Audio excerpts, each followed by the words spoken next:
საღამოშვიდობისა პირდაპირ ეთერშია ქრონიკა 8 საათზე ახალ ამბებს ნანა რეჟავა და ლევან ჯავახიშვილი გაგაცნობთ. საღამოშვიდობის გამოშვებაში დღეს ნახავთ.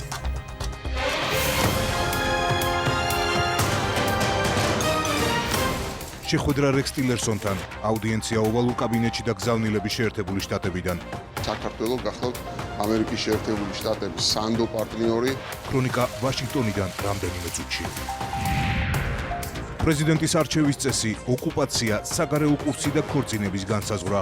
შეკითხვები პრეზიდენტს და პარლამენტის თავმჯდომარეს. საპრეზიდენტო კანდიდატი რო დადგება, რა უნდა მითხრას მე იმან, საარჩევნოდ რომ ხმა მივსცე. საკონსტიტუციო ცვლილებების ხმაურიანის საერთო საყოველთაო განხილვა ზუგდიდში. მოძრაობა დაიცავი კონსტიტუცია კამპანიას ააქტიურებს. ეს ცვლილებები, რასაც აკეთებს ქართული ოცნება, ერთ-ერთ შანსს ტოვებს ხელისუფლების ცვლილების, ეს არის რევოლუცია. ვენეციის კომისიაში არასამთავრობო ორგანიზაციების სახელით კიდევ ერთი დოკუმენტი გაიგზავნა. ღამის მგლები და უკვდავი პოლკის მსვლელობა ვაკის პარკში. მე აქ ჩამოვედი იმისთვის, რომ ჩვენი ბაბუების ხსოვნას მივაგო პატივი. როგორ აღნიშნეს საქართველოში ფაშიზმზე გამარჯვების 72 წლის თავი. ამერიკელი კანონმდებლები რუსეთთან ტრამპის ადმინისტრაციის კავშირებს იკვლევენ. რუსებს შეეძლოთ მაიკლ ფლინი შანტაჟის მსხვერპლად ექციათ. სენატის იურიდიულ კომიტეტში იუსტიციის მინისტრის მოვალეობის ყოფილ შემსრულებელს მოусმინეს. მეფე არტურის ხმალი, გაი რიჩის ახალი სათავგადასავლო ფანტასტიკა. ჩემთვის ეს როლი ახალი გამოცდილება. როდის შედგება ფილმის მსოფლიო პრემიერა.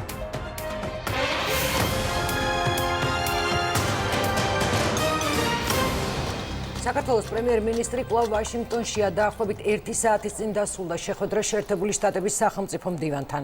გიორგი კვირიკაშვილმა და რექს ტილერსონმა ხელი მოაწერას ორ ქვეყანას შორის უსაფრთხოების შესახებ ზოგადი ინფორმაციის გაცვლის შეთანხმებას. ამის შემდეგ შეხვედრა გაფართოებულ ფორმატში გაგრძელდა. საქართველოს მთავარი სტრატეგიული პარტნიორის მხრიდან ურყევი მხარდაჭერის შესახებ დაპირება პირადად დონალდ ტრამპისგან მიიღო. გიორგი კვირიკაშვილი არის პირველი ლიდერი რეგიონში, რომელსაც შეერთებული შტატების პრეზიდენტმა ოვალურ კაბინეტში უმასპინძლა. ისტორიული შეხვედრა გუშინ შედგა. საქართველოს დელეგაციის ვიზიტი შეერთებულ შტატებში სამდღიანია. რაც გულისხმობს დღეს ხელმოწერილი შეთანხმება, უკვე სოფო ოხანაშვილი კი ამბობთ ვაშინგტონიდან. შეთანხმება, რომელსაც ცოტა ხნის წინ მოაწერეს ხელი საქართველოს პრემიერ-მინისტრმა და შეერთებული შტატების სახელმწიფო მდივანმა, წარმოადგენს ლეგალურ საფუძველს, რომ ორი ქვეყანა დაზვერვის მიმართულებით ინფორმაციას გაუცვლის ერთმანეთს, ასევე ითანამშრომლებენ უსაფრთხოებისა და ტერორიზმის წინააღმდეგ ბრძოლის მიმართულებითაც. რაც შეეხება რექს ტილერსონთან გაფართოებულ შეხვედრას, ქართული დელეგაციის წარმომადგენლები კმაყოფილებით აღნიშნავენ, რომ ეს იყო ღრმა, დეტალური და ყოვლის მომცველი შეხვედრა, რომელზეც ქართულ მხარეს შესაძლებლობა მიეცა ყველა იმ საკითხის განხილვისა, რაც დღის წესრიგით ჰქონდათ გათვალისწინებული. ოფიციალურმა თბილისმა ოფიციალური ვაშინგტონისგან სახელმწიფო მდივანთან შეხვედრაზე კიდევ ერთხელ მიიღო გარანტიები, რომ შეერთებული შტატები მხარს უჭერს საქართველოს ტერიტორიულ მთლიანობას, მხარს უჭერს მის ევროპულ და ევროატლანტიკური ინტეგრაციის პროცესს და რომ ორი ქვეყანა სტრატეგიული პარტნიორია და ეს მიმართულებები და თანამშრომლობა მომავალში კიდევ უფრო მეტად გაღრმავდება. ითვალისწინებს ტერორიზმის წინააღმდეგ ბრძოლის კონტექსტში, თავდაცვის და უსაფრთხოების კონტექსტში ინფორმაციის უსაფრთხო გაცვლას, რაც ნიშნავს იმას, რომ ამერიკის შეერთებულ შტატებსა და საქართველოს შორის სტრატეგიული პარტნიორობის ფარგლებში ჩვენ თანხმდებით, რომ ამ სახის ინფორმაციის უსაფრთხო გაცვლა მოხდება. შეხვედრა იყო ძალიან დეტალური, სადაც განვიხილეთ ძალიან საინტერესო პერსპექტივები ეკონომიკური ურთიერთობების გაღრმავების, თავდაცვის და უსაფრთხოების მიმართულებით ურთიერთობების გაღრმავების და ამერიკის შეერთებული შტატების მხრიდან საქართველოს მხარდაჭერის ევროპული და ევროატლანტიკური ინტეგრაციის გზაზე. განვიხილეთ ყველა საკითხი ორმხრივი ურთიერთობების, შეფასებული იქნა საქართველოს რეფორმები და რაც მთავარია, სახელმწიფო მდივანი დააპირდა, რომ საქართველო მუდმივად იქნება ამერიკის შეერთებული შტატების დღის წესრიგში და საქართველო არის სამოდელო ქვეყანა ჩვენი მეზობლებისათვის და მოგვიწევდა გავაგზავნოთ ეს რეფორმები და რაც თავარია კონტექსტი, ამ კონტექსტში, ამ რეფორმებში, საქართველოს წარმატებებში ასევე განიხილება სამომავლოდ ამერიკის შეერთებული შტატების მონაწილეობა. სახელმწიფო მდივნამდე საქართველოს დელეგაციას გიორგი კვირიკაშვილის ხელმძღვანელობით შეხვდა ვიცე-პრეზიდენტი გიორგი კვირიკაშვილი კი მოგვიანებით დონალდ ტრამპმა ოვალურ კაბინეტში მიიღო. ეს არის მანიშნებელი და დასტური იმისა, რომ შეერთებული შტატებისა და საქართველოს თანამშრომლობა და პარტნიორობა ახალ ეტაპზე გადადის. ასე აფასებენ ამ მაღალი დონის შეხვედრებს ქართული დელეგაციის წარმომადგენლები და ისინი ამბობენ, რომ ყველა მაღალი დონის შეხვედრიდან ქართულმა მხარემ მიიღო მტკიცე მხარდაჭერა შეერთებული შტატებისგან და ასევე მიიღო მტკიცე გარანტია, რომ თანამშრომლობა ორ ქვეყანას შორის უფრო გაღრმავდება. გიორგი კვირიკაშვილის შეხვედრა დონალდ ტრამპთან თავად შტატების ახალი პრეზიდენტის ინიციატივით შედგა.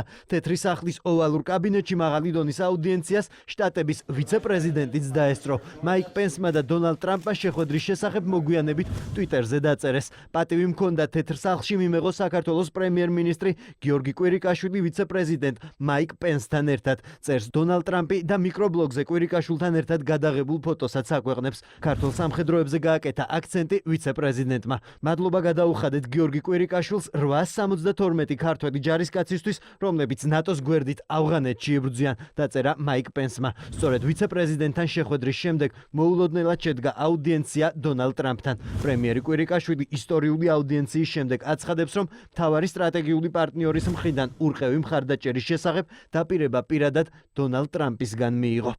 ჩვენ მივიღეთ ძალიან მყარი გარანტიები ამერიკის შეერთებულ შტატებთან პარტნიორობის გაღრმავების ყველა მიმართულებით.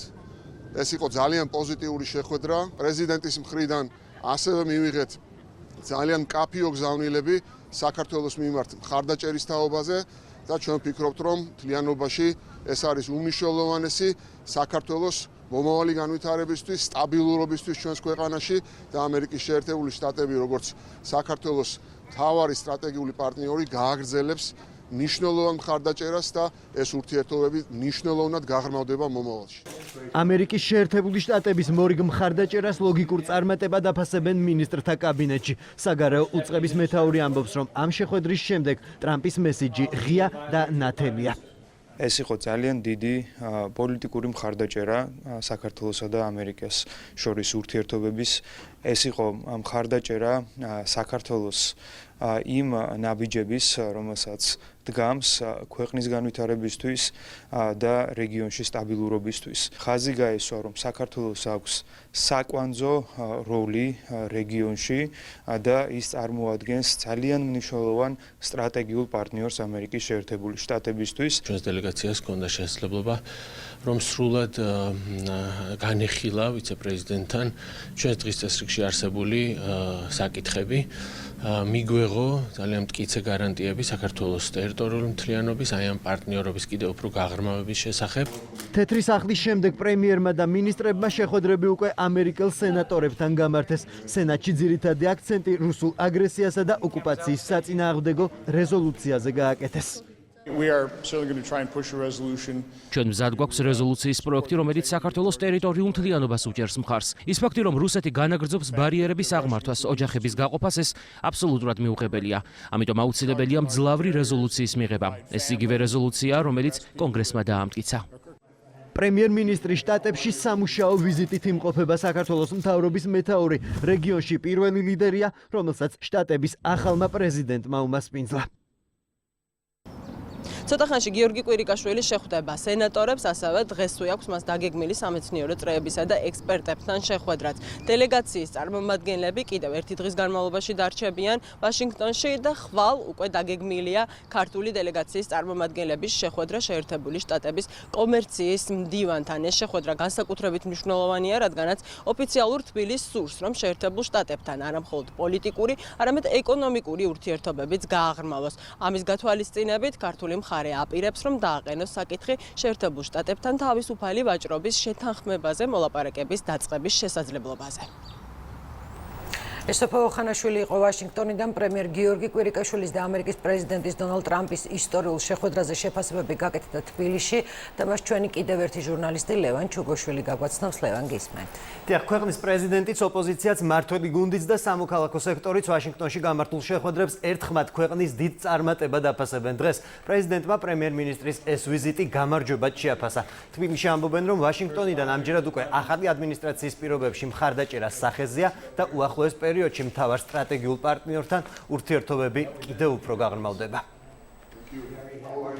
მინდა მივესალმო იმას, იმ შეხვედრებს, რომელიც ჩატარდა ვაშინგტონში, ეს არის მათ შორის ჩვენი დიპლომატიური კორპუსის წარმატება, შეერთებული შტატების ახლად არჩეული პრეზიდენტი, რომლის დღის წესრიგით ძალიან გადატვირთულია და ვიცე-პრეზიდენტი, რომლებიც შეხვდნენ საქართველოს პრემიერ-მინისტრს, ნათლად აფიქსირებენ საქართველოს ტერიტორიული მთლიანობისა და სუვერენიტეტის მხარდაჭერას. მე მიმაჩნია, რომ ეს არის ჩვენი დიპლომატიის, ჩვენი ერთობლივი საქმის გამარჯვება. ჩვენ საუბრობდით იმ კანონზე, რომელსაც ხელი მოაწერა პრეზიდენტმა ტრამპმა, რომლითაც უპრეცედენტო მხარდაჭერა იქნა გამოხატული საქართველოს მიმართ, ჩვენი ტერიტორიული მთლიანობის მიმართ და გუშინდელმა შეხვედრამ ჩვენს პრემიერსა და პრეზიდენტ ტრამპს შორის კიდევ ერთხელ დაადასტურა ის, თუ რამდენად ჭიდროა ჩვენი სტრატეგიული პარტნიორობა.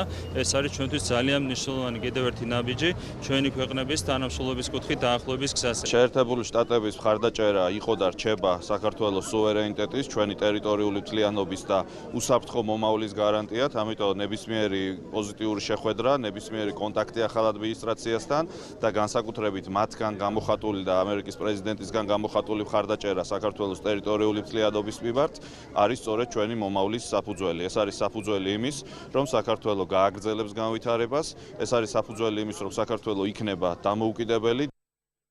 როგორც იცით, ჯერ კიდევ გასულ კვირას დონალდ ტრამპმა ხელი მოაწერა კანონს, რომლის მიხედვითაც შტატები ფინანსურ დახმარებას აღარ გაუწევს იმ ქვეყნებს, ვინც აფხაზეთისა და სამხრეთ ოსეთის დამოუკიდებლობას აღიარებენ. ექსპერტები ამბობენ, რომ სწორედ ამ აქტის მიღებიდან რამდენიმე დღეში გიორგი კვირიკაშვილთან შეხვედრით შტატები მორიგ უპრეცედენტო მხარდაჭერას აფიქსირებს. მათივე შეფასებით, ახალი ადმინისტრაციისთვის საქართველოს ერთ-ერთი მთავარი სანდო მოკავშირეა და პარტნიორობა ამჯერად უკვე სულ სხვა ეტაპზე გადადის. ის გზავნილები, რაც გაჟღერდა, იძლევა საშუალებას, რომ საქართველოს ამერიკის სტრატეგიული პარტნიორობა გადავიყვანოთ ახალ, კიდევ უფრო ღრმა თანამშრომლობის ეტაპზე, რამოდენიმე ძირითადი მიმართულებით. ეს არის ეკონომიკური თანამშრომლობა, რომელიც მიმართული უნდა იყოს იქითკენ, რომ უფრო მეტი ამერიკული ინვესტიციები შემოვიდეს რეგიონში და უფრო გავაღრმავოთ თავისუფალი ვაჭრობის მიმართულებით ჩვენი ურთიერთობა. მეორე კომპონენტი არის ორმხრივი სამხედრო ურთიერთობები, რომელიც ასევე მნიშვნელოვანია და ამის შესახებაც იყო მინიშნება და მესამე კომპონენტი ეს არის საქართველოს ნატოში ინტეგრაცია პროცესი, რომლის წარმატებაც წარმოუდგენელი იქნება თუ არ იქნება ამერიკის შეერთებული შტატების კარგად ჩამოყალიბებული პოლიტიკა და მხარდაჭერა. ახალ არჩეული არის ჯერ კიდე ტრამპი, ანუ 100 დღე გავიდა რამოდენიმე კვირის წინ. და ამ პერიოდში ჩვენი ლიდერის მასთან შეხვედრა არის ძალიან კარგი, ანუ ეს საგარეო პოლიტიკის მიღწევა უდავოც და ძალიან კარგია, რომ ამერიკასთან გრძელდება პარტნიორული ურთიერთობა, არა მარტო პარტნიორობა, არამედ სტრატეგიებიც. მე შეგახსენებთ, რომ გიორგი კვირიკაშვილი შტატებში სამუშაო ვიზიტით იმყოფება, მთავრობის მეთაური ვაშინგტონში ვიცე-პრეზიდენტმა მაიკ პენსმა რამდენიმე თვის წინ მიიწვია. მადლობა ლევან ჩუგოშვილი გვერდებოდა პირდაპირ ეთერში. ახლა კი საქართველოს და ერთი სამწუხარო ინფორმაცია, რომელიც სულ რამდენიმე წუთის წინ გავრცელდა ტყიბულში მინდელის შახტაში უბედური შემთხვევა მოხდა. 4 ადამიანი სიღრმეში ჩავარდა. ეკონომიკის სამინისტროს პირველადი ინფორმაციით ტყიბულის შახტაში მიმდინარეობდა მაღაროში მუშების ჩასაყვანის სპეციალური მოწყობილების რემონტი, რა დროსაც მოწყობილობა მოწყდა და სავარაუდოდ 4 ადამიანი ჩაიყოლა. ჯერჯერობით მსხვერპლის შესახებ ინფორმაცია არ არის. მაშველები ამ დრომდე მუშაობენ მინდელის შახტაში და ჩვენ დამატებით ინფორმაციას მოგვიანებით მოგაწვდით. ტყიბულში მინდელის შახტაში მომხდართან დაკავშირებით ადგილზე სიტუაციის გასაცნობად უკვე გაემგზავრა ეკონომიკის მინისტრი, ასევე ადგილზეა იმერეთის გუბერნატორი, უმრავლესობის წევრი მამუკა მდინარაძე. შინაგან საქმეთა სამინისტრომ კი უკვე დაიწყო გამოძიება. ჩვენი გადამღები ჯგუფი მიემგზავრება ტყიბულში და ჩვენ გამოშვების მსვლელობისას მოგაწვდით ბოლო ინფორმაციას ტყიბულიდან. ახლა დღის სხვა ამბები ბათუმის შემდეგ ზუგდიდი საკონსტიტუციო ცვლილებების პროექტის საყოველთაო სახალხო რიგით მეხუთე განხილვა სამეგრელოში გაიმართა. ბათუმის მსგავსად განხილვას პრეზიდენტი გიორგი მარგველაშვილის დაესწრო. ყველაზე მეტი კითხვა ადგილობრივ მოსახლეობას სწორედ მასთან ჰქონდა. კიდევ ერთი დეტალი აღმოჩნდა, რომ პრეზიდენტის არაპირდაპირი წესით არჩევას ზუგდიდში ბევრი მომხრე ჰყავს, თუმცა შეხვედრაზე საწინააღმდეგო აზრიც ისმოდა. სოფო ბერიძე ესწრება საყოველთაო სახალხო განხილვებს და ის ამჯერად ზუგდიდიდან გვერდება პირდაპირ ეთერში სოფოგისმენთ.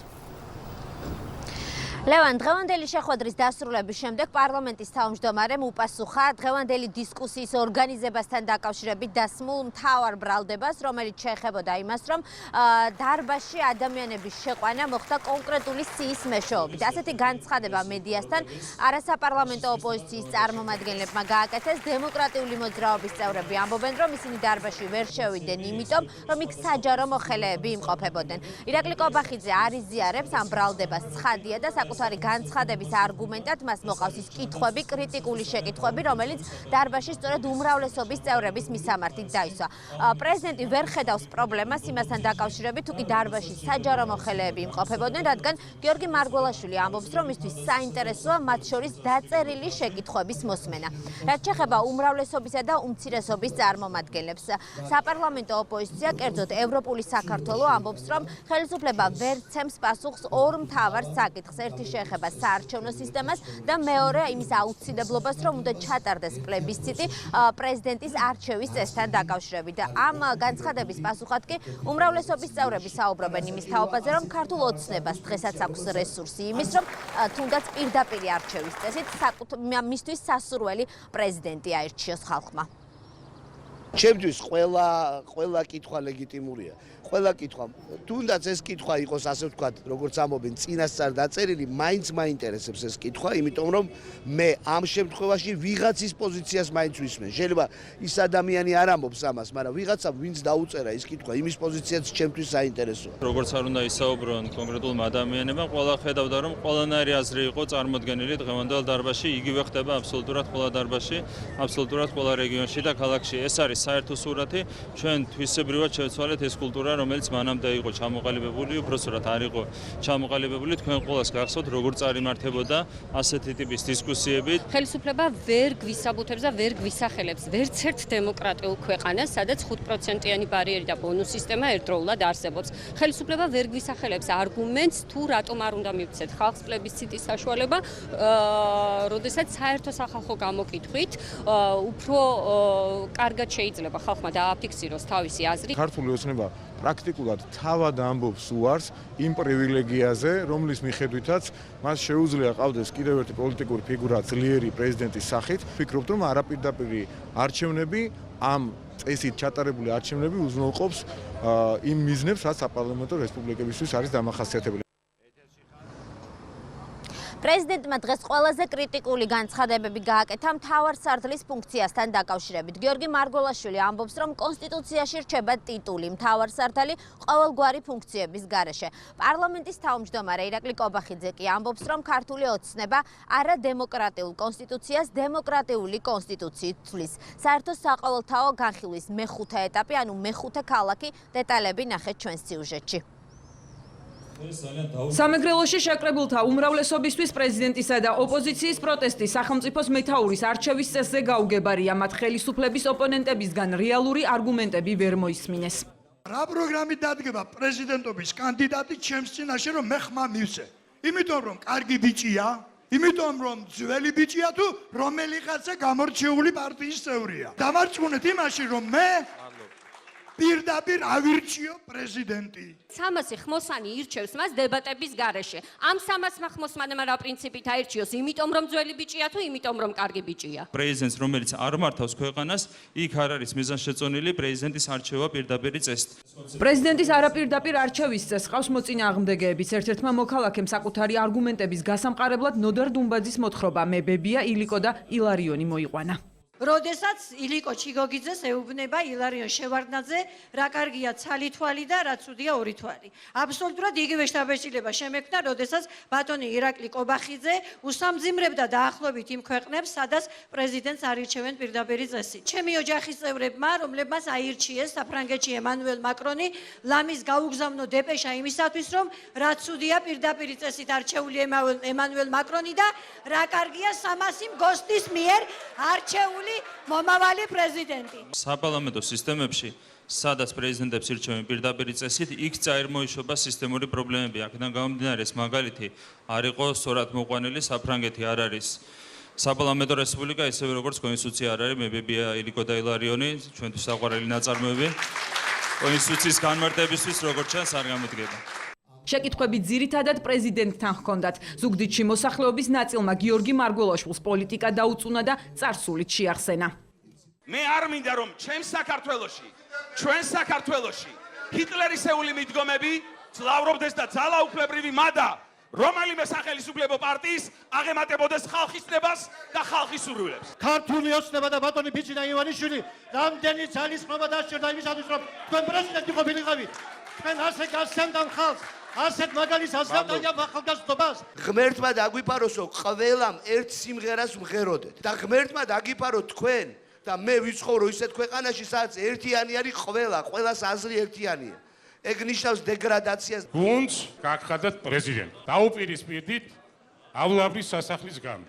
თუ გიფიქრიათ, რომ სასახლე არის მიზეზი იმისა, რომ აი უკვე რამდენი ხანია თქვენ ვერ ახერხებთ რეგიონებში უბრალო მოსახლეობასთან შეხვედრას.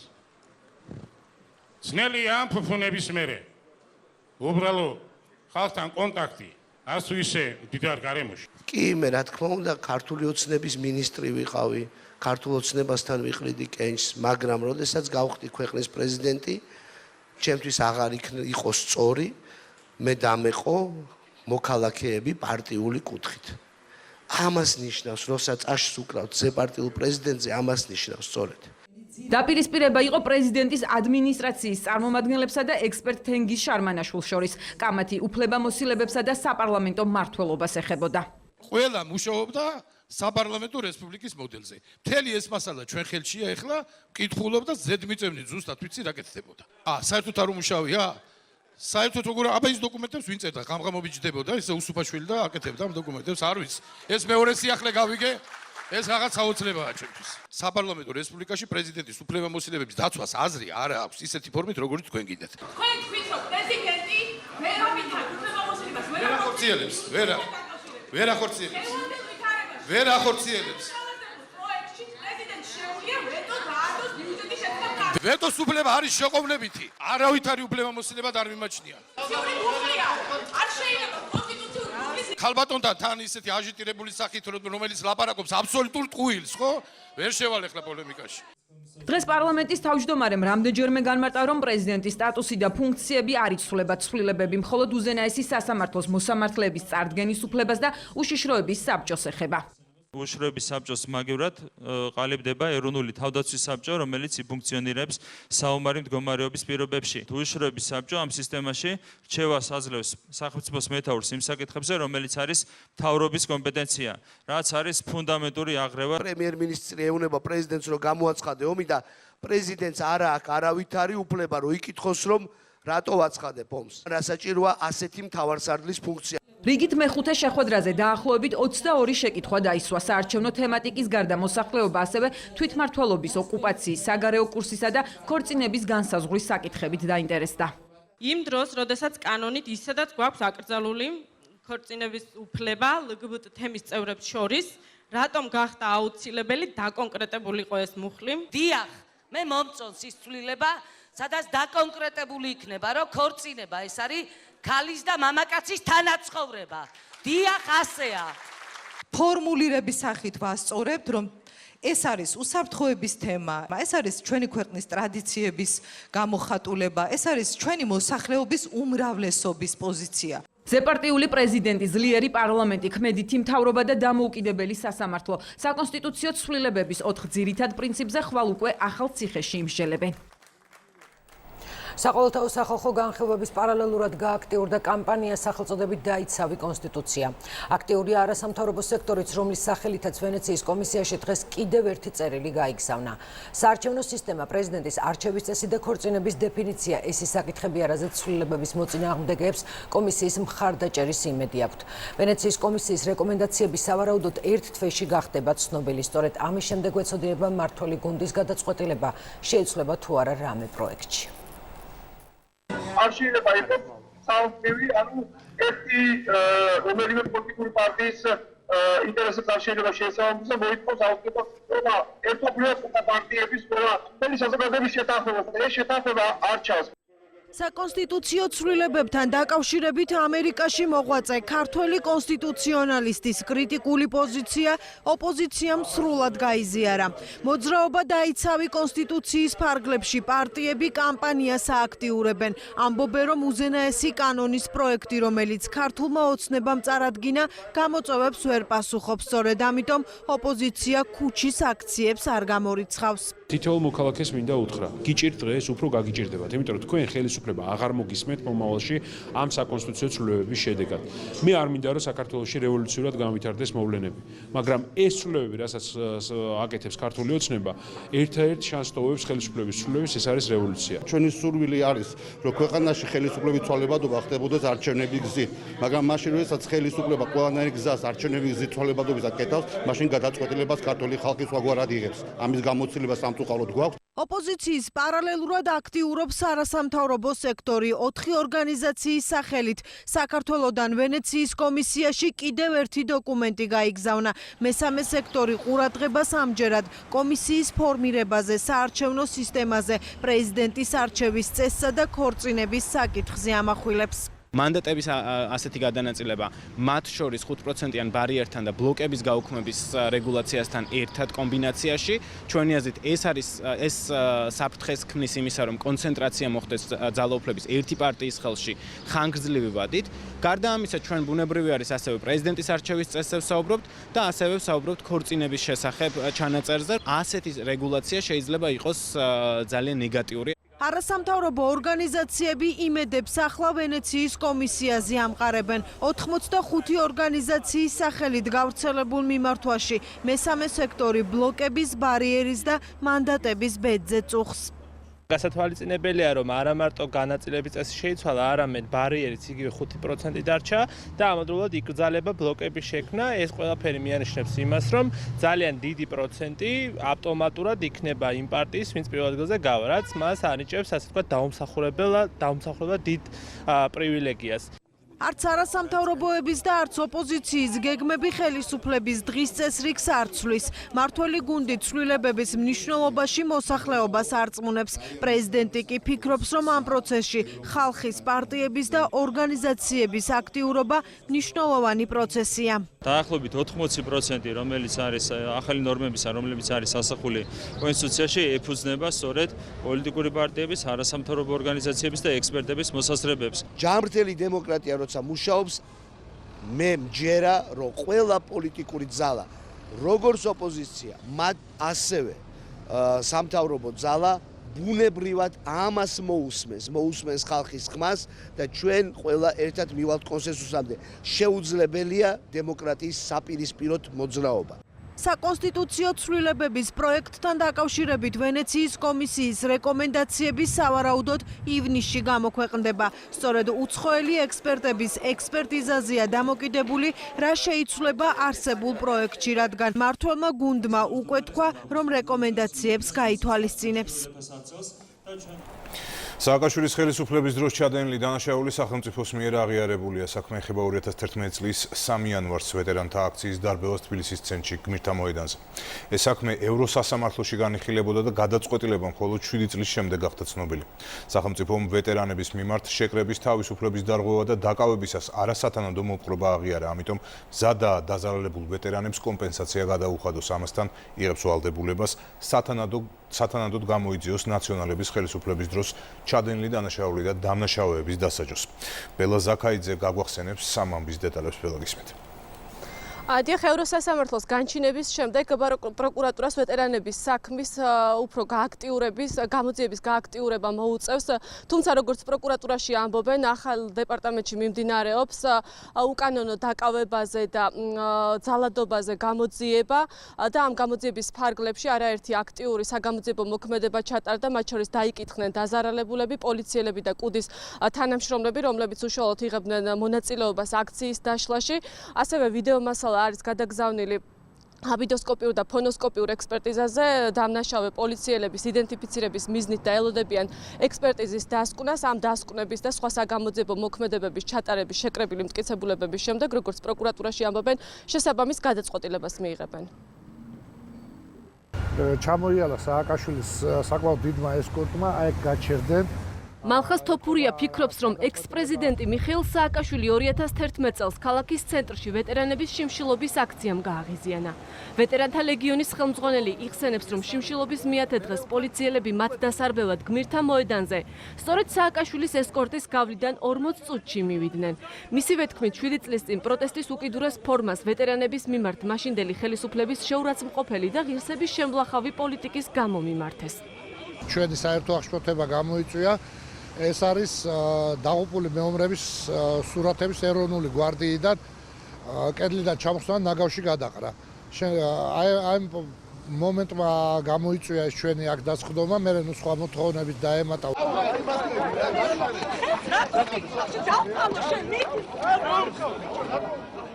ერთ-ერთი მოშიმშილე ვეტერანის მეუღლეს, რომელმაც მაშინ მშვიდობიანი აქციის მონაწილეთა დაკავება გააპროტესტა, პოლიციელმა ფიზიკური შეურაცხყოფაც მიაყენა. დავინახე როგორ მოაქციეს ალყაში მალხას თოფურია და როგორ ურტყავდნენ, შევარდი პირდაპირ ამ დარბევის პროცესში, რომ რატომ ურტყავთ, ესენი მოშიმშილეები არიან. გვენეტაძემ, ეს იყო კუდის თანამშრომელი, მაშინ გაწია ყველან, ეს მიზან მიმართულად ხელი გადმოყო და პირდაპირ სახეში მომაყენა დარტყმა. ვეტერანების მიმართ შეკრების თავისუფლების დარღვევა და დაკავებისას არასათანადო მოპყრობა საქართველოს მთავრობამ ევროსასამართლოში აღიარა. ევროსასამართლომ 4 მაისს განჩინება გამოაქვეყნა, რომლის მიხედვითაც 10 ვეტერანის საქმე მორიგებით დასრულდა. საქართველოს მთავრობამ დაზარალებულებისათვის 2000-დან 2500 ევრომდე კომპენსაციის გადახდა, ასევე საქმის ეფექტურად გამოძიების ვალდებულება იკისრა. მომჩინების იმ ნაწილის მიმართ, რომელზეც საუბარი იყო პოლიციის მხრიდან ძალის გადამერების შესაძლო ფაქტზე და არასათანადო მოპყრობის შესაძლო ფაქტზე, საქართველოს მთავრობამ აიღო ვალდებულება, რომ განახორციელებს ეფექტურ გამოძიებას. შოთა იამანიძე, რომელიც საქართველოს მთავრობის მიერ შეთავაზებულ პირობებს დათანხმდა, ახლა დამნაშავეების დასჯას ელოდება. იმედი აქვს, რომ 7 წლის წინ დაწყებული გამოძიება ევროსასამართლოს გადაწყვეტილების შემდეგ მაინც გააქტიურდება და დამნაშავეების იდენტიფიცირება მოხდება. რადგან დაზარალებული მხარე არსებობს, შესაბამისად არსებობს დამნაშავე მხარე, რომელიც არათუ სინანულს, არამედ უკანონო ბრძანებებს სიამოვნებით აღასრულებდა. ეს ვიდეო მასალა შესაძლებელი არის, ხელმისაწვდომი არის და შესაძლებელი არის მოვახდინოთ იდენტიფიცირება იმ ადამიანების. გადაწყვეტილების აღსრულების კონკრეტული გეგმა საქართველოს მთავრობამ 6 თვეში ევროსაბჭოს მინისტრთა კომიტეტს უნდა წარუდგინოს, რომელიც ევროსასამართლოს გადაწყვეტილების აღსრულებაზე მონიტორინგს ახორციელებს. პროცესს ახალგაზრდა იურისტთა ასოციაციაც გააკონტროლებს, რომელმაც ვეტერანების სარჩელი სტრასბურგის სასამართლოში შეიტანა. როგორც ორგანიზაციის წარმომადგენელი ამბობს, მიუხედავად იმისა, რომ 2013 წელს ვეტერანებს დაზარალებული სტატუსი მიენიჭათ, პროკურატურა დაზარალებულებს საქმის მასალების გაცნობაზე დღემდე უარს ეუბნება. ამჟამად უკვე ევროპული სასამართლოს მიერ მიღებული განჩინების საფუძველზე საქართველოს საგამოძიებო ორგანოები ვალდებულნი იქნებიან აწარმოონ ეფექტური გამოძიება, რაც მათ შორის იმასაც ნიშნავს, რომ მომჩივნები უნდა იყვნენ სათანადოდ ჩართული გამოძიების პროცესში. 2011 წლის 3 იანვარს პოლიციელებისათვის დაუმორჩილებლობის ბრალდებით 11 ვეტერანი დააკავეს. სასამართლომ მათ 400 ლარიანი ადმინისტრაციული ჯარიმა შეუფარდა. მაშინ ვეტერანებმა არ გაიზიარეს პოლიციელების მოთხოვნა მშვიდობიანი აქციის დაშლასთან დაკავშირებით. ჩვენ ვუბრუნდებით ტყიბულში მომხდარ უბედურ შემთხვევას და ახლა გთავაზობთ პირველ კადრებს ტყიბულიდან. მე კიდევ ერთხელ შეგახსენებთ, რომ ეკონომიკის სამინისტროს ინფორმაციით მინდელის შახტაში მიმდინარეობდა მაღაროში მუშების ჩასაყვანის სპეციალური მოწყობილობის რემონტი, რა დროსაც მოწყობილობა მოწყდა და 4 ადამიანი თან ჩაიტანა. წინასწარი დაუდასტურებელი ინფორმაციით არის მსხვერპლიც. ადგილზე სამაშველო სამუშაოები მიმდინარეობს. ტყიბულში უკვე გაემგზავრა ეკონომიკის მინისტრი. კომპანია ჯორჯია მანგანეზის სპეციალური განცხადების გავრცელებას გეგმავს, რომელსაც ჩვენ მოგვიანებით შემოგთავაზებთ. ახლა კი ნახეთ კადრები, რომელიც ჩვენ ამ წუთებში მივიღეთ ტყიბულიდან.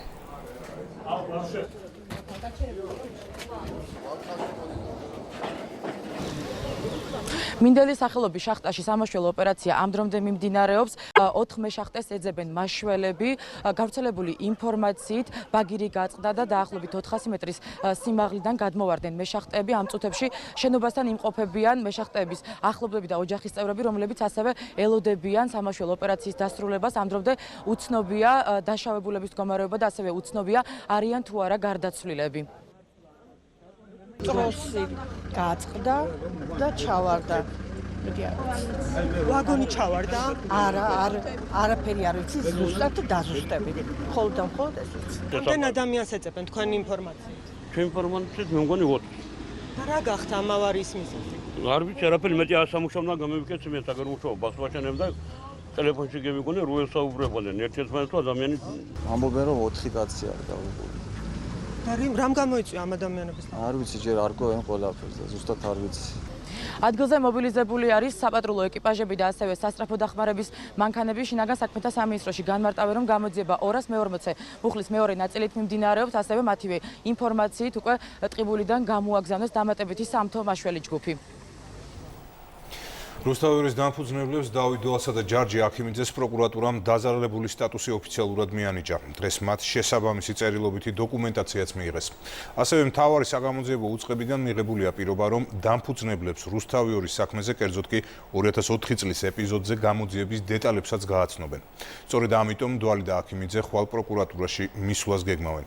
ვასილ დაბრუნდაშვილი გვერდება ახლა პირდაპირ ეთერში. დაზარალებულთა ცნობის შესახებ ოფიციალური დოკუმენტაცია რუსთავის დამფუძნებლებს უკვე გადაეცათ, ასევე როგორც დამფუძნებლები აცხადებენ, მათ მთავარი პროკურატურისგან მიიღეს პირობა იმის შესახებ, რომ უახლოეს პერიოდში დეტალურად გააცნობენ მათი საქმის მასალებს. ჩვენ ცოტა ხნის წინ ვესაუბრეთ რუსთავის ერთ-ერთ დამფუძნებელს დავით დვალს, რომელიც აცხადებს, რომ თუ ის არის და ასევე აქიმიძე არის ამ საქმეში დაზარანებული, ასევე არსებობენ დამზარანებლები და სწორედ მათ დასჯას მოითხოვს, როგორც დავით დვალი, ასევე ჯარჯი აქიმიძე. ჩვენ დვალს ასევე შევკითხეთ ქიბარხალვაშთან ურთიერთობის შესახებ. ის აცხადებს, რომ შეთანხმება, რომელიც სიტყვიერად მათსა და ქიბარხალვაშს შორის დაიდო, ისევ ძალაშია და არანაირ დისკომფორტს ქიბარხალვაშს არ უქმნის მათი დამოუკიდებელი მოქმედებები რუსთავიორთან დაკავშირებით. მე ვიცი, რომ სიტყვის კაცი. დავიწყებთ მუშაობას პროკურატურასთან თემაზე, რომ გამოიკვეთოს დამნაშავეები და პროკურატურამ თქვას და დაასახელოს და გამოკვეთოს თუ ვინ ჩაიდინა ჩვენს მიმართ დანაშაულად. იმიტომ რომ ერთმნიშვნელოვანად შეგვიძლია ვთქვათ, რადგან ჩვენ ვართ დაზარალებულები, ესე იგი არსებობს დამზარალებელი, რომელმაც რაღაცა ქმედება ჩაიდინა ჩვენს წინააღმდეგ. ეს არის პირველი რიგის ამოცანა, რადგანაც ამ შემთხვევაში თუ პროკურატურა დაასახელებს, ჩვენ ამის შემდეგ ჩვენ გვეხსნება ხელფეხი, რომ ვიმოძრაობთ უკვე შემდეგი ეტაპისკენ, მათ შორის სასამართლოსკენ და ესე ვთქვათ, დავაგრძელოთ შემდეგ ეტაპზე. ჩვენი ინფორმაციით დაზარალებულებს სავარაუდოდ საქმის მასალებს გააცნობენ დეტალურად 16 მაისს, მანამდე რუსთავის ერთ-ერთი დამფუძნებელი ჯარჯი აქიმიძე ხვალ მთავარ პროკურატურაში მივა. დიდი მადლობა ვასილეს, ვასილ დაბრუნდაშვილი იყო. ჩვენ კი პირდაპირ ეთერში რეკლამის შემდეგ დაბრუნდებით და ერთად ნახავთ თუ როგორ აღინიშნა საქართველოში 9 მაისი.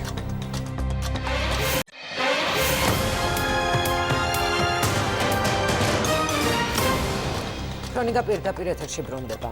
მეორე მსოფლიო ომის დასრულებიდან და მოკავშირეების გამარჯვებიდან 72 წელი შესრულდა. დღეს ვაკის პარკში ვეტერანები შეიკრიბნენ. მათ გამარჯვების დღე პოლიტიკოსებმა და სრულიად საქართველოს კათოლიკოს პატრიარქმა მიულოცეს. ვეტერანებისთვის სპეციალური მიღება გამართა თავდაცვის მინისტრმაც. სამხედრო მარში და 72 წლის წინანდელი მოგონებები. ადამიანები, რომლებიც ომის მონაწილენი თავად იყვნენ და შთამომავლები, რომლებსაც მშობლების გმირობაზე მოსაყოლი ბევრი აქვთ. დარეჯან ბუხაიძეს მამა მხოლოდ ამ ფოტოდან და მოყოლილი ამბებიდან ახსოვს. 392 დივიზიის 1 ბატალიონის მეთაური კაპიტანი ბუხაიძე ფრონტის წინა ხაზზე იბრძოდა. ომის დაწყებიდან 1 წლის შემდეგ საკუთარ დაბადების დღეს გმირულად დაეცა. სტალინმა შეამოწმა და დააჯილდოვა ხმლით. ერთხელ არ შეასრულა მხოლოდ მთავრობის ბრძანება, ეს იყო რომ არ უნდა გასულიყო ბრძოლის ველზე. აუცილებელია ჩემი გასვლა, იმიტომ რომ ბიჭები ბევრი დამეხოცებაო, როდესაც ასწიაო ხმალი მაღლაო, გვეგონაო რომ ახალ დავალებას იძლეოდაო.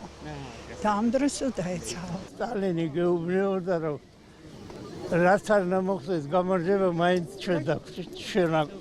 ჩვენი იქნება ჩვენი ომი სამართლიანია და ჩვენ გავიმარჯვებთ. Я Ленинградка блокадница. მე ლენინგრადის ბლოკადის მონაწილე ვარ. კარგია რომ ხალხი ჩვენ დღეზე იმობს, მაგრამ მე განწყობა არ მაქვს. ლენინგრადში 3 წელიწადში ერთხელ ჩავდივარ. ყველა იქ მყავს დასაფლავებული. 86 წლის ვარ. ოჯახში მხოლოდ მე დავრჩი. პირველი ვინც დღეს ვეტერანებს ფაშიზმზე გამარჯვების 72 წლის თავი მიულოცა, თავდაცვის მინისტრი იყო.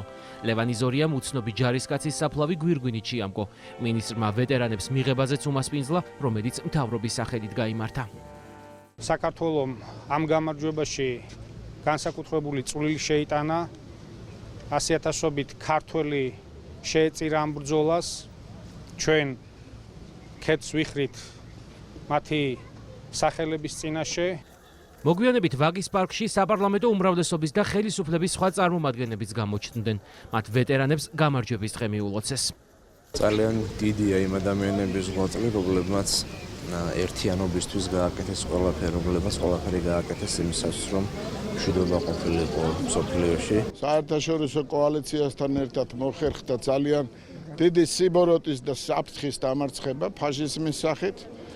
სოფლიოს ეიმობს ამ დღეს, მიულოცავ ვეტერანებს და კიდევ ერთხელ ქეთს ვიხრი იმ გმირების წინაშე, ვინც სამამულო ომის ველზე დაეცა. ჩემი ოჯახიდან ბებია ჩემი ძმა თეიმურ აზმაყაშვილი დაკარგული არის და პრაქტიკულად გარკვეული სიმბოლოც არის ეს ჩვენი ოჯახისთვის, რადგან მისი საფლავი არ ვიცით. პაპა ჩემი შალვა ხუციშვილი დაბრუნდა ჟანადარქის ორდენით ამ ომიდან. დიდი გამარჯვება ბოროტებაზე, ასე შეაფასეს ოპოზიციის წარმომადგენლება ანტიჰიტლერულ კოალიციაზე გალაშქრება. ვეტერანების მიმართ კეთილი სურვილების გარდა, ოპოზიციის ერთმა ნაწილმა ხელისუფლებას მიმართა და ამ დღის აღნიშვნა მომავალი წლიდან 8 მაისს შესთავაზა.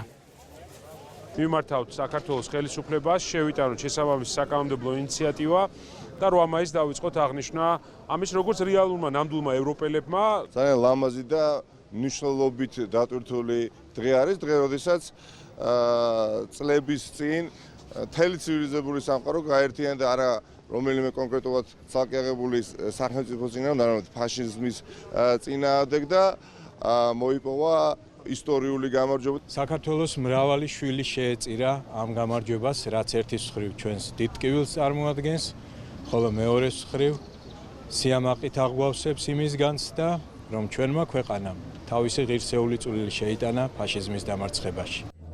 უცნობი ჯარისკაცის საფლავი გვირგვინით შეამგო საქართველოს კათოლიკოს პატრიარქმა უწმიდესმა და უნეტარესმა ილია მეორემ. ვაგის პარკში იმყოფებოდნენ საქართველოში აკრედიტებული დიპლომატიური მისიების წარმომადგენლებიც. დღევანდელი დღე მნიშვნელოვანია ნებისმიერი ქვეყნის მოქალაქისთვის, მინდა პატივი მივაგოთ ჩვენს წინაპრებს, რადგან მათ გადაარჩინეს სამყარო ბოროტებისგან. მე ვიცი, რომ საქართველოს ტერიტორიაზე გერმანელი ჯარი არ ყოფილა, მაგრამ ის ძალიან დაზარალდა. ვინც ომის შიშიც აქ ყველა მოვიდა, რომ პატივი მიაგოს დაღუპულთა ხსოვნას, მათ ვინც სამამულო ომიდან ვერ დაბრუნდა. ვიცი, რომ ქართველმა ხალხმა ჩვენს გამარჯვებაში დიდი წვლილი შეიტანა. ბევრი ვერ დაბრუნდა, მარადიული ხსოვნა მათ. ჩვენი მისია ამ თარიღს აღნიშნავს, რადგან რომ არა 9 მაისი, არავინ იცის რა იქნებოდა. ვაკის პარკში დღევანდელ დღესთან დაკავშირებით თბილისის ბიგ ბენდის შესრულებით საზეიმო კონცერტიც გაიმართა. პუტინის ორი ღამის მგელი ვაკის პარკში უცნობი ჯარისკაცის საფლავთან მიუხედავად იმისა, რომ საზღვრიდან 100 ღამის მგელი ქართულმა მხარემ უკან გააბრუნა, რამდენიმე მათგანი საქართველოში ლუშკოვივით ტურისტად მაინც შემოვიდა. რუსეთის პოლიტელიტასთან დაახლოებული და ბიუჯეტიდან დაფინანსებული ბაიკერების გამოჩენა საქართველოში ქართველ პოლიტიკოსთა დიდი ნაწილისთვის მიუღებელია. მეორე მსოფლიო ომში დაღუპული წინაპრების ფოტოებით და მცირე ზომის დროშებით ხელში უცნობი ჯარისკაცის საფლავის მიმართულებით. მსვლელობაში მონაწილეობა რამდენიმე ათეულმა ადამიანმა მიიღო. უკვდავი პოლკი იდეა 2012-ში რუსეთში დაიბადა. პირველი მსვლელობა ჟურნალისტების ინიციატივით მოეწყო და მას საზოგადოებრივი აქცია ეწოდა. თუმცა მასში აქტიურად არის ჩართული კრემლის პოლიტელიტა ვლადიმერ პუტინის ხელმძღვანელობით. უკვდავი პოლკის ქართველი მიმდევრები ამაში ცუც ვერაფერს ხედავენ. ის შემთხვევა, რომ ეს დაიწყო რუსეთიდან, არ ნიშნავს, რომ ეს ცუდი აქცია შეიძლება იყოს, ვინაიდან მთელ სამყაროში ეს უკვე აქცია ატაცებულია. არის იაპონიაში, კუვეითში, ამერიკაში ტარდება ეს აქციები. ჩვეულებრივად ჩვენ პატივს ვაგებთ, პატივს ვცემთ ჩვენ წინაპრებს. ვეტერანებს ვაკის პარკში გამარჯვების დღე რუსმა ბაიკერებმაც მიულოცეს. ორმა ღამის მგელმა უცნობი ჯარისკაცის საფლავი გვირგვინით შეამკო. მე ბევრი წელია აქ ჩამოვდივარ. ჩემს მეგობარს, ვისაც დღეს ვსტუმრობთ, ორი ბაბუა დაეღუპა ყირიმში. ამიტომ არ შეგვეძლო აქ არ მოვსულიყავით. მე აქ ჩამოვედი იმისთვის, რომ ჩვენი ბაბუების ხსოვნას მივაგო პატივი, რომლებიც ნაციზმის წინააღმდეგ იბრძოდნენ. მათ მსოფლიო გადაარჩინეს. მე პოლიტიკოსი არ ვარ. მე თქვენმა საბაჟომ გამომატარა. არ გაუმართლა ლანჩხუთში დარჩენილ ღამის მგელს, რომელსაც ადგილობრივმა გეორგიევსკის ლენტი ჩამოართვა და სანაგვეზე გადააგდო. ეს აქციელი მიუღებელი აღმოჩნდა ნინო ბურჯანაძისთვის. სტუმარ მასპინძელი საქართველოში მე მგონია ბევრს აქვს ნასწავლი. არ დაგვავიწყდება მაშინ ისიც, რომ მოსულ სტუმარს პატივისცემა უნდა. პუტინთან დაახლოებული და რუსეთის ბიუჯეტიდან დაფინანსებული ბაიკერების გამოჩენა საქართველოში მიუღებელია ევროპული საქართველოს წარმომადგენლებისთვის. ფაქტს არც თავდაცვის კომიტეტის თავმჯდომარე იწონებს. სახიფათო არის ის, რომ რუსეთი, მათ შორის ჩვენი საერთო წარსულის გამოყენებით, მათ შორის იმ გმირული ბრძოლის გამოყენებით, რომელსაც ჩვენი წინათაობები აწარმოებდნენ ფაშიზმის წინააღმდეგ, ყველაფერი ამის გამოყენებით რუსეთის დღეს ცდილობს თანამედროვე აგრესიის გამართლებას. ესაზღვრება არ შემოუშვეს, თუმცა ცალკეული შემთხვევები, ცალკეული შემოსვლები, როგორც ჩვეულებრივი ტურისტულ ფორმაში, რა თქმა უნდა, მათ შეეძლოთ, ანუ დავარქოთ ესე, რომ შემოიპარდნენ და არასწორია ეს. შემოპარულებთან დაკავშირებით განცხადება შინაგან საქმეთა სამინისტროში გააკეთეს. ძალოვან უწყებაში ამბობენ, რომ 100 ღამის მგელი საზღვრიდან უკან გააბრუნეს, თუმცა რამდენიმე მათგანს ტურისტული ვიზიტი მანამდე ჰქონია დაგეგმილი. საქართველოს სასაზღვრო გამშვებ პუნქტზე პოლიციამ ქვეყანაში შემოსვლის ნება რამდენჯერმე არ მისცა ღამის მგლების ორგანიზებულ ჯგუფებს. კიდევ ერთხელ აღვნიშნოთ, რომ ქვეყანაში ყოველდღიურად ტურისტული და ტრანზიტული მიზნით სხვადასხვა ქვეყნიდან ათობით ბაიკერი შემოდის. აღნიშნულ ტურისტულ ჯგუფებთან ერთად სხვადასხვა დროს საქართველოში ლეგალური დოკუმენტაციითა და ყოველგვარი ამოსაცნობი ატრიბუტიკის გარეშე შემოვიდა რამდენიმე ერთეული, დაახლოებით 2-3 ბაიკერი. ხაზგასმით ვაცხადებთ, რომ საზღვარზე ამ ადამიანებს ღამის მგლების არანაირი ატრიბუტიკა არ გააჩნდათ. შინაგან საქმეთა სამინისტროს მოქმედებების შედეგად რუსი ბაიკერების ღამის მგლების ჯგუფმა ვერ შეძლო თბილისში მასშტაბური პერფორმანსის გამართვა. უწყება მომავალშიც არ მიესალმება მსგავსი ჯგუფების საქართველოში ვიზიტს. დაჯგუფება ღამის მგლები 1989 წელს ჩამოყალიბდა. მათ მჭიდრო კავშირი აქვთ რუსეთის ხელისუფლებასთან. ბაიკერების ლიდერი ალექსანდრ ზალდასტანოვი ედინაა რუსიას ყრილობებსაც კი ესწრება. თავისუფალ დროს ზალდასტანოვი მეტსახელად ქირურგი პუტინთან მოტოციკლეტითაც კი სეირნობს. პირადად კრემლის ლიდერისგან დაჯილდოვებულია ღირსების ორდენით ახალგაზრდების განმანათლებელი პატრიოტული ქმედებების გამო. სავარაუდოდ ერთ-ერთი ასეთი საგანმანათლებლო ტური მოეწყო ყირიმშიც, მისი ანექსიის დასრულებისთანავე. მეორე მსოფლიო ომში საქართველოდან 9 მილიონი ადამიანი გაიწვიეს, აქედან 200,000 შინ ვერ დაბრუნდა. მათ ვინც ცოცხალია, სახელმწიფოსგან უფრო მეტი ყურადღება და ზრუნვა სჭირდება. ვეტერანთა ნაწილი დღეს სწორედ სახელმწიფოს დახმარების იმედად ცხოვრობს. ჩვენ დღეს რამდენიმე მათგანზე მოგიყვებით.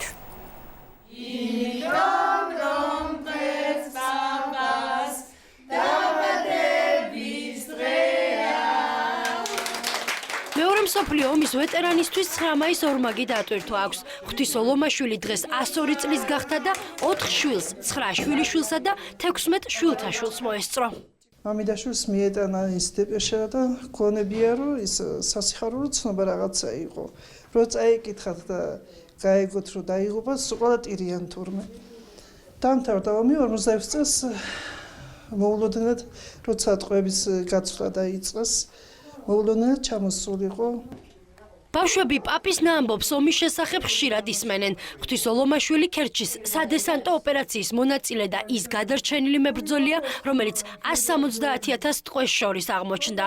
წარსულ მოვლენებს ცრემლის გარეშე ვერ იხსენებს. ჩაგვარის მასში ბუნკერი ამოიდა დააყარა თილწრავდაკით ლაგირიღა უამინდობის გამო ვაკის პარკში არ წასულა. 101 წლის ავთანდილო მთათიძე თანამებრძოლებს და მათი გამარჯვების ისტორიებს დღეს ტელევიზიით ისმენს. ემოცია, რომელიც 1945 წელს ფაშიზმზე გამარჯვებას ახლდა, ახლაც ახსოვს. აწდაშროლა და ვიფიქრებ ფრონტი გაიხსნა თუ რა არის მეთქი. მერე გამოაცხადა ლევიდან დამთავრდა უდიდესი ომი, გამარჯვებები თქვენი სიხარული ბედნიერება კარგად ყოფნა მოგვილოცა და ჩვენც ერთმანეთი გადავკოსნეთ. 101 წლის ვეტერანის შვილი ფიქრობს, რომ აუცილებელია იმ ადამიანების მეტად დაფასება, ვინც მსოფლიო ისტორიაში მნიშვნელოვანი როლი ითამაშა. 5 მაისს მამა ძალიან დააფასეს, 101 წლის გახდა ქალაქის მერიამ, გამგეობამ, დეპარტამენტმა, აქ იყო წამლების დასაჩუქრება, იყო მატერიალური დასაჩუქრება, ეს ერთჯერადად რა თქმა უნდა საკმარისი არ არის, იმიტომ რომ ძალიან დიდ ყურადღებას ითხოვს ჯანმრთელობის მხრივაც. ის რომ ომის მონაწილეებზე მეტი ზრუნვაა საჭირო, ამაზე ვეტერანების საქმეთა სახელმწიფო სამსახურშიც თანხმდებიან. 102 წლის ღვთისოსა და ავთანდილისგან განსხვავებით, ნაწილი დღეს ოჯახის გარეშე სახელმწიფოს დახმარების იმედად ცხოვრობს. მთავარი მომენტი მაინც არის საკანონმდებლო ბაზაში ცვლილება, რათა მოემატოს საპენსიო უზრუნველყოფა ამ ადამიანებს, იმიტომ რომ წამლები და სხვა შეღავათებით ესენი მეტნაკლებად სარგებლობენ და უფრო ეფექტურად ამოქმედდეს შინ მოვლის პროგრამა, იმიტომ რომ მიხვდება მარტო ისეთი ადამიანი, ვინც არის სოციალურად დაუცველი და გარკვეულ კრიტერიუმებს და ქულებს აკმაყოფილებს. მსოფლიო ომმა საქართველოს უმძიმესი ადამიანური ზარალი მიაყენა. საერთო ჯამში ომის დროს სამხედრო სამსახურში გაიწვიეს 9 მილიონზე მეტი ადამიანი, მათგან დაახლოებით 200,000 დაიღუპა ან უგზო უკლოდ დაიკარგა. მარტვილის რაიონის სოფელ ზემო ნაგვაზაოში უცნობებმა საფლავები დააზიანეს. 20-მდე საფლავის ქვაზე მიცვალებულთა სახელები გაურკვეველი ნივთიერებებით არის წაშლილი. ადგილობრივები ვერსიებზე ვერ საუბრობენ. ნაგვაზაოელები ამბობენ, რომ მსგავსი შემთხვევა აქამდე არასოდეს მომხდარა. შინაგან საქმეთა სამინისტროში ქრონიკას განუცხადეს, რომ მომხდარზე გამოძიება უკვე დაწყებულია. ერთი საფლავი რო ყოფილიყო, ან ერთი გვარის ადამიანის კიდე რაღაცას იფიქრებდა, რომ რამე ინტერესი და იმით რო ყოფილიყო გაკეთებული და ეხლა აქ სულ სხვადასხვა გვარები, აგერ 15-20 საფლავი არის გაფუჭებული, გაუბედურებული და ნუ რა უნდა იფიქროს, არ ვიცი კაცმა. ან რაღაც სექტა, ნუ რა, არ ვიცი. შეიძლება წაიღოს კაცმა, მოტეხოს რაღაცა იგი, ან ქვა მოიპაროს, ან ალუმინი წაიღოს, ან რაღაცა უჭირს და შეიძლება წაიღოს, მაგრამ ეს ახლა იცი არც მაგას გამოადგა და თანაც ყველაფერი გააფუჭა რა. არ ვიცი, ვერ გეტყვით რა. ადვოკატი კახაჩხეტია საახსრულებო წარმოებათა შესახებ კანონის რამდენიმე მუხლის არაკონსტიტუციურად ცნობას ითხოვს. ის მიიჩნევს, რომ სადავო ნორმები დადგენილი აღსრულების რიგითობა უთანასწორო პირობებში აყენებს სხვადასხვა ჯგუფის კრედიტორებს, რომელთაგან ერთ-ერთ შეიძლება ჰქონდეს ჯანმრთელობის მძიმე დაზიანება. მისივე თქმით, იმ შემთხვევაში, თუ კი ადამიანმა საწარმოო ტრავმა მიიღო, კომპანიამ პირველ რიგში მას უნდა აუნაზღაუროს ჯანმრთელობის დაზიანებით მიყენებული ზარალი. საკონსტიტუციო სასამართლოს მეორე კოლეგია გამწესრიგ ხტომაზე აღნიშნული საკითხის დასაშვებობას განიხილავს. ვითხოვთ საახსრულებო წარმოებათა შესახებ კანონის რამდენიმე მუხლის არაკონსტიტუციურად ცნობას იმ მოტივით, რომ ჯანმრთელობის დაზიანების საქმეებზე კრედიტორის მოთხოვნები დაკმაყოფილდება მეორე რიგში, ხოლო პირველ რიგში მასთან მიმართებაში დაკმაყოფილდება საგადასახადო მოთხოვნები. არ აძლევს შესაძლებლობას მოსარჩელეს აღასრულოს სასამართლო გადაწყვეტილება, არ აძლევს შესაძლებლობას მოსარჩელეს დაიკმაყოფილოს მისთვის სასიცოცხლო ინტერესები, აინაზღაუროს ჯანმრთელობის დაზიანებით მიყენებული ზარალი. ამერიკელი კანონმდებლები რუსეთთან ტრამპის ადმინისტრაციის კავშირებს იკვლევენ. სენატის იურიდიულ კომიტეტში ამჯერად იუსტიციის მინისტრის მოვალეობის ყოფილ შემსრულებელს მოусმინეს. საკომიტეტო მოსმენას უკვე გამოეხმაურა შეერთებული შტატების პრეზიდენტი და მას სპექტაკლი უწოდა. I took a senior member of the National Security Division. Sally Yates ერთ-ერთია ობამას ადმინისტრაციის ყოფილ მაღალჩინოსნებს შორის, ვინც რუსეთთან ტრამპის ადმინისტრაციის კავშირის შესახებ დაწყებული გამოძიების ფარგლებში დაიკითხა. იუსტიციის მინისტრის მოვალეობის ყოფილ შემსრულებელს სენატის იურიდიულმა კომიტეტმა მოусმინა. Yates-მა ღიად განაცხადა, რომ ტრამპის ყოფილი მრჩევლის მაიკ ფლინისა და ამერიკაში რუსეთის ელჩის სერგეი კისლიაკის საიდუმლო შეხვედრების შესახებ თეთრსახლის ინფორმაცია დროულად მიაწოდა. მე ეს ინფორმაცია თეთრი სახლის მთავარ იურიდიულ კონსულტანტს დონალდ მაკგანს მივაწოდე. გამოთქვის საფუძვლიანი ეჭვიც იმისა, რომ რუსებს შეეძლოთ მაიკლ ფლინის შანტაჟის მსხვერპლად ექციათ. ყველა ლოგიკით უსაფრთხოების საკითხებში პრეზიდენტის მრჩეველი, რომლის გამოყენებაც რუსებს შეეძლოთ, ადმინისტრაციაში არ უნდა ყოფილიყო. Sally Yates-მა იუსტიციის სამინისტროში 27 წელი იმუშავა. თეთრი სახლის ადმინისტრაციასთან პრობლემები უწყების ხელმძღვანელს მას შემდეგ შეექმნა, რაც მან დონალდ ტრამპის მიერ გამოცემული საემიგრაციო კანონის საჯაროდ გააკრიტიკა. თეთრი სახლის ლიდერს გადაწყვეტილება რამდენიმე ფედერალურმა სასამართლომ დაუბლოკა. Yates-ი კი ტრამპმა 30 იანვარს თანამდებობიდან გადააყენა. მანამდე იუსტიციის მინისტრმა ტრამპის ადმინისტრაციას ფლინისა და კისლიაკის ფარულ შეხვედრებზე ინფორმაცია მიაწოდა, თუმცა თეთრმა სახლმა ის რეაგირების გარეშე დატოვა. ვითარება მას შემდეგ გამწვავდა, რაც ფლინისა და კისლიაკის საიდუმლო კავშირებზე ინფორმაცია პრესაში გამოქვეყნდა. ამის გამო ტრამპის მრჩეველს თანამდებობის დატოვებაც მოუხდა. თეთრი სახლის ლიდერმა კი იეიცის ჟურნალისტებისთვის ინფორმაციის მიწოდებაში დაადანაშაულა. სენატის საკომიტეტო მოსმენას ტრამპი ტრადიციულად ტვიტერით გამოეხმაურა. Sally Yates ახალი არაფერი უთქვამს. ისტორია ტრამპისა და რუსეთის შეთქმულებაზე გამოგონილია. ველოდები, როდი შეწყდება ეს სპექტაკლი. ტრამპის პროტესტის მიუხედავად პროცესი გრძელდება.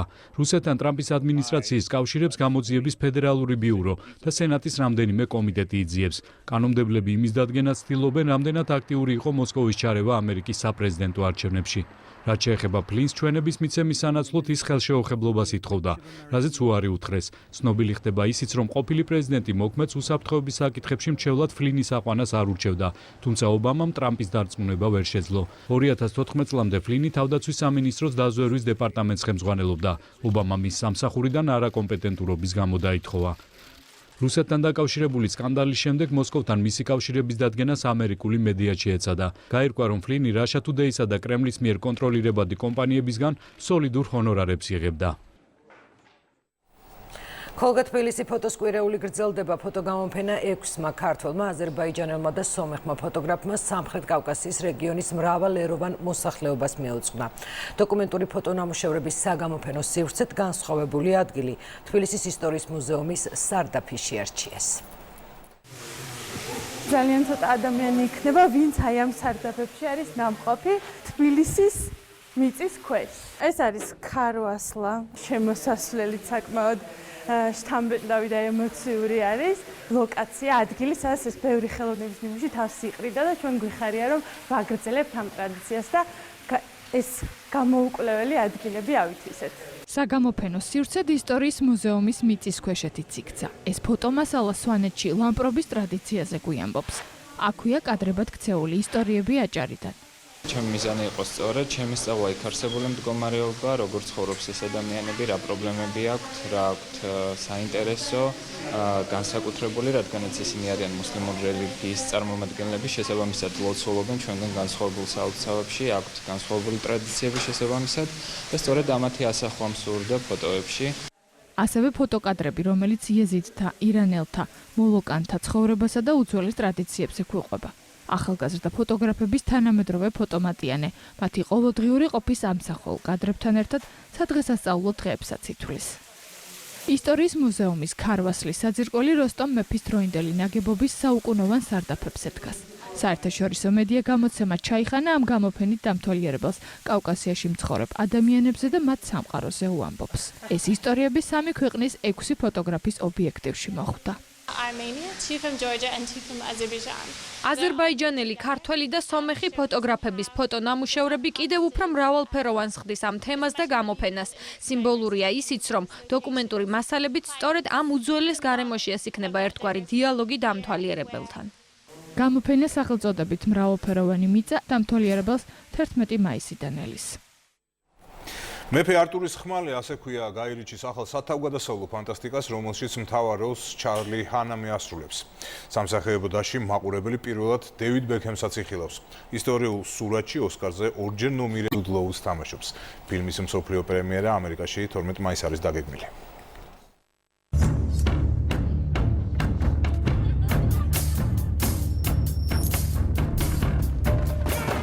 მეფე არტურის ბავშვობა დრო, როდესაც ის ჩვეულებრივი ბიჭი იყო, ჩვეულებრივი ოცნებებითა და მისწრაფებებით. სწორედ ამ მომენტიდან იწყება გაი რიჩის ახალი ისტორიული ფილმი, რომელიც მეფე არტურისა და ესკალიბურის ხმლის ლეგენდას დიდ ეკრანებზე კიდევ ერთხელ გააცოცხლებს. სურათში მთავარ როლს მწვანე ქუჩის ხულიგნების ვარსკვლავი ჩარლი ჰანამი ასრულებს.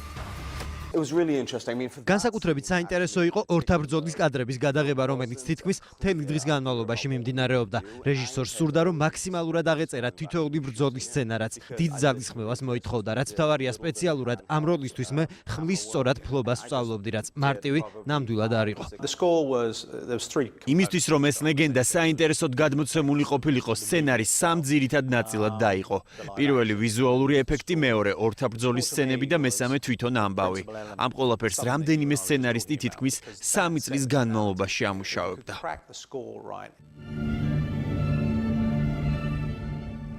მეფე არტური საკუთარი სამეფო წარმომავლობის შესახებ მას შემდეგ შეიტყობს, რაც ესკალიბურის ხმალს კლდიდან ამოიღებს.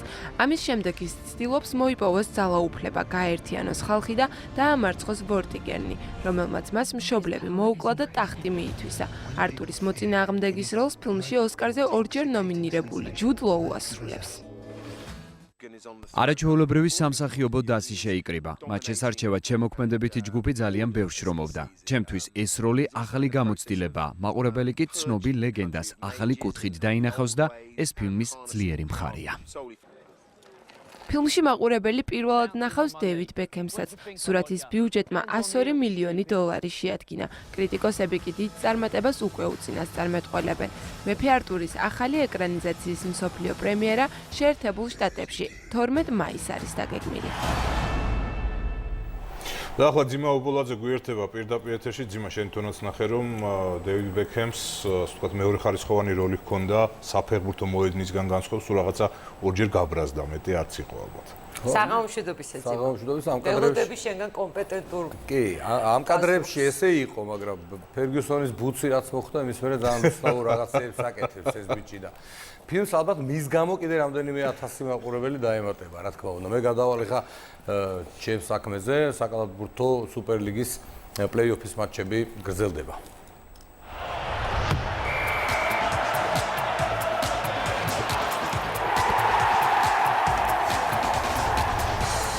დღეს თბილისის ახალ სპორტის სასახლეში საქართველოს საკალათბურთო სუპერლიგის ნახევარფინალური სერიის მორიგი შეხვედრები გაიმართა. თბილისის დინამომ რუსთავი 91-77 დაამარცხა და სერიაში 2-0 დაწინაურდა. დინამოელმა ილია ლონდარიძემ და რუსთავის კალათბურთელმა რევას ჩაჩანიძემ 24-24 ქულა დააგროვეს. ინტრიგა შენარჩუნებულია მეორე წყვილში. ქუთაისის გუნდი კაქტუსთან სერიას 2-0 იგებდა, დღეს კი კაქტუსმა 84-79 გაიმარჯვა და სხვაობა მინიმუმამდე დაიყვანა. გამარჯვებული გუნდი შემადგენლობაში 23-23 ქულა ტაილერ უაიტმა და დავით ლომიძემ მოაგროვეს. ამ გუნდებს შორის მეოთხე შეხვედრა ხვალ ახალ სპორტის სასახლეში 18 საათზე დაიწყება. რუსთავი კი დინამოს 15 მაისს საკუთარ დარბაზში უმასპინძლებს. ძალიან ცუდი თამაში ჩავატარეთ, ახლა პლეი-ოფში ესე თამაში ვითამაშებ, წესი და რიგით უნდა წააგუკიდეს და ეგრეც მოგვივიდა გასვლაზე, არ გვაპატია კაქტუსმა და დავმარცხდით.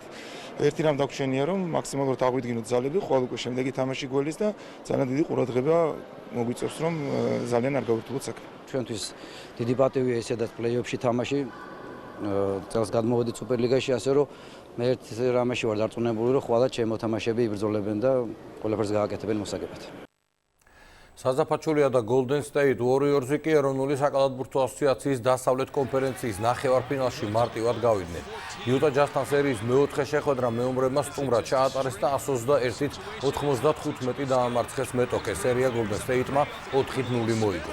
საზა ფაჩულიამ 19 წუთი ითამაშა და მხოლოდ ერთი ბურთი ჩააგდო. მან 8-ჯერ მოხსნა ფარიდან ასხლეტილი ბურთი. ყველაზე შედეგიანი კი სტეფ კარი იყო, რომელმაც 30 ქულა მოაგროვა, თან მატჩის ბოლო 9 წუთი მცირე ტრავმის გამო არ უთამაშია. Golden State Warriors-ი ნახევარფინალში სან ანტონიოსა და Houston Rockets შორის გამარჯვებულ გუნდში ხდება.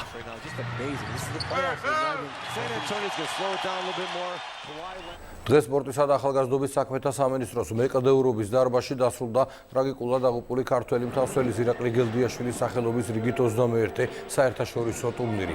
ქართველი სპორტსმენების გარდა მემორიალში აზერბაიჯანელი და თურქი მეკადეურებიც მონაწილეობდნენ. გელდიაშვილის სახელობის ტურნირი სამ სახეობაში სწრაფ ცოცვაში, რთულ ცოცვასა და ბოლდერინგში ჩატარდა. პირველი ადგილი ნიცა თვაურმა, გიგა ჯანხოთელმა და გუგა დაბრუნდაშვილმა დაიკავეს.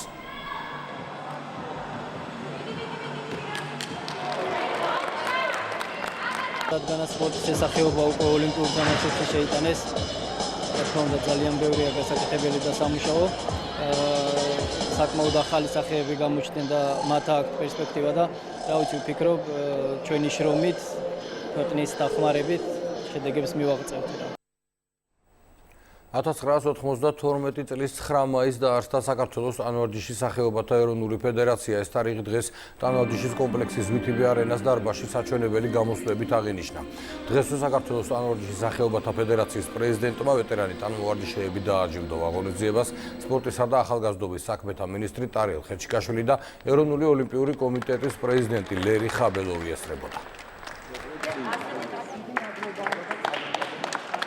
ყველა სახეობაში არის წარმატება, წინსვლა, უცურებთ კლავ დიდ სიხარულს, მომავალ თაობასაც და ჩვენ რაც შეგვიძლია ყველაფერში ხელს შევუწყოთ. მიულოცავ ჩემს ვეტერანებს, ყველა სპორტსმენს ზოგადად, მათ შორის ტანვარჯიშეებს, ვინც თავისი წვლილი შეიტანა ამ მეტად ლამაზ სპორტის სახეობის განვითარებაში. ის ინფრასტრუქტურა, რომელიც შექმნიდა, ის მცდელობა, რომელსაც ფედერაციის ხელმძღვანელობა სამინისტროსთან ერთად ახორციელებს იმ პროექტებს, დარწმუნებულობა გახდება წინაპირობა იმისა, რომ ჩვენ მომავალშიც არაერთი ოლიმპიადი გვეყოლება. დღეს UEFA ჩემპიონთა ლიგის პირველი ფინალისტი გაირკვევა. ტურინში იუვენტუსი მონაკოს უმასპინძლებს. იუვენტუსმა პირველი შეხვედრა საფრანგეთში დამაჯერებელი სხვაობით 2-0 მოიგო და დღეს უდაო ფავორიტია. ერთი კვირის წინ ფრანგების კარში ორივე ბურთი არგენტინელმა გონსალო იგუაინმა გაიტანა. უკანასკნელი 6 შემთხვევიდან, როდესაც იუვენტუსი ჩემპიონთა ლიგის ნახევარფინალში გავიდა, ფინალში გასვლა 5-ჯერ მოახერხა. აღსანიშნავია ის გარემოებაც, რომ ჩემპიონთა ლიგის მიმდინარე გათამაშებაში იუვენტუსსა და რეალს არც ერთი შეხვედრა არ წაუგიათ და ფინალში გასვლის ყველაზე კარგი შანსი სწორედ ამ ორ კლუბს გააჩნია. შეხვედრა თბილისის დროით 22 საათსა და 45 წუთზე დაიწყება.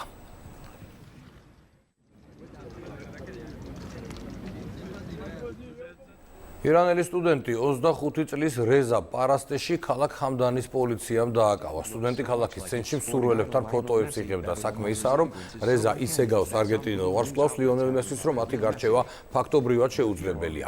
კალბ მესისთან ფოტოს გადაღების იმდენი მსურველი მოგროვდა, რომ პოლიციამ საზოგადოებრივი წესრიგების დარღვევა ჩათვალა. ირანელი მესი არგენტინელის მოძრაობებს და მიმიკასაც სწავლობს და რამდენიმე საფეხბურთო ილეთის დახვეწასაც გეგმავს. როგორც თავად განაცხადა, 25 წლის სტუდენტს მესისთან დაკავშირებით დიდი გეგმები აქვს.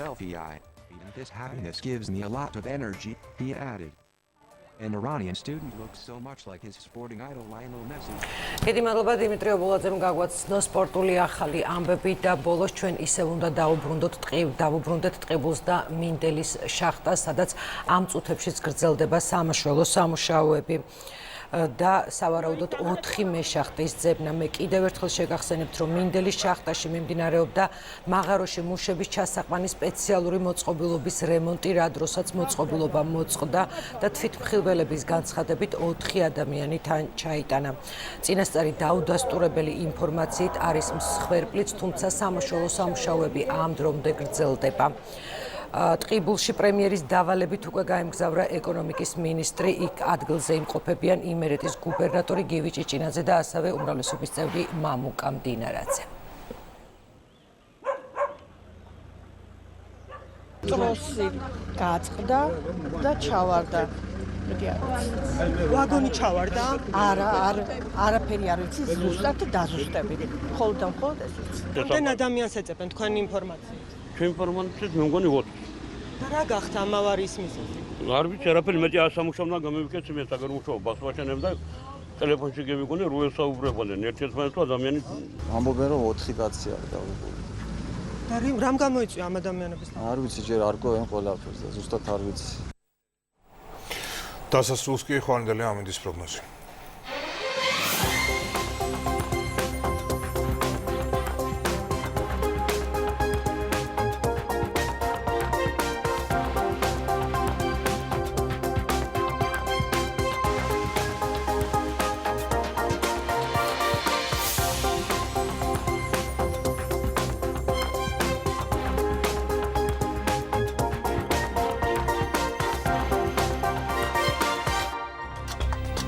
ეს ყველა სიახლეებს ცლად შეგიძლიათ ნახოთ იმედი ნიუზ ჩეზერ ქრონიკა კი ამით დასრულდა ჩვენ ხვალამდე გემშვიდობებით კარგად გრძანდებოდეთ. ნახვამდის.